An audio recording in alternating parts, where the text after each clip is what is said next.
خد يا رزة. حاجة يا بابا. رزة. نعم يا بابا. يلا عشان نتصح. حاضر. ها اللي حسبته لقيته. شوف او نام وما كانش هيصحينا. صح. لا سيبك منه خليه نايم. تعال احنا نجهز السحور ونتسحر وننام. يلا بينا. يلا بينا.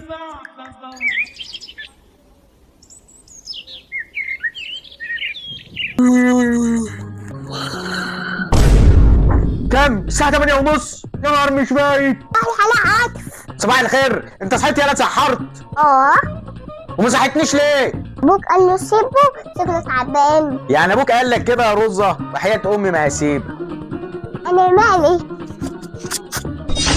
في ايه يا دي حيوان انت وهو؟ بابا انا بابا. ما قلت بس يا دي انت وهو. وانتوا ما صحتونيش هتسحر معاكم ليه؟ مش انت قلت انت اللي هتصحينا ولا ايه؟ اهو وراحت عليا نومه يعني ما تصحنيش. احنا قلنا اتسحرت ونمت. يلا معلش متعوضه هنصحيك معانا النهارده. وماله؟ اعمل ايه دلوقتي؟ ده الساعه لسه 9 الصبح. لا ما تقلقش من ناحيه اللي هتعمله، هو وراك مشاوير كتير قوي النهارده. مشاوير ايه؟ هتنزل تجيب لنا شويه طلبات للفطار وعصاير والسوبيا واللوبيا واللازم منه كده. يعني هتستلمني من اول اليوم مشق عشان تحس بمشقه الصيام وتاخد الاجر والثواب. وهي المشاوير بقى فيها ثواب؟ وماله؟ يلا بينا. ادينا جبنا كل الطلبات.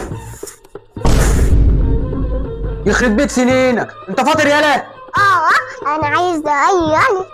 عيل صغير ده انت ما عندكش دم يعني متسحر وكمان فاطر وديني لو الا ابوك. في ايه يا ابني عاملين وش تاني ليه؟ جبت يا ده عاطف الطلبات؟ جبت كل الطلبات. فهمني بقى الواد دوت قاعد كده بيعمل ايه؟ مال اخوك يا ابني؟ يعني مش شايف فطر في نهار رمضان بالنسبه لك عادي؟ عيل صغير يا ابني ما تعملش دماغك بدماغه. عيل صغير. لا احنا نقفل الفيديو على كده، الواحد ما عادش عنده طاقه يكمل خالص. انا صايم يا عم. هتقفل ليه يا ابني؟ ادينا بنسلي الناس في رمضان. لا حلو قوي كده يا حاج. اعملوا لايك واشتراك للفيديو. حد نفسه يقول حاجه تاني؟ انا قول وخلصنا. اعملوا لايك واشتراك ويلا بينا.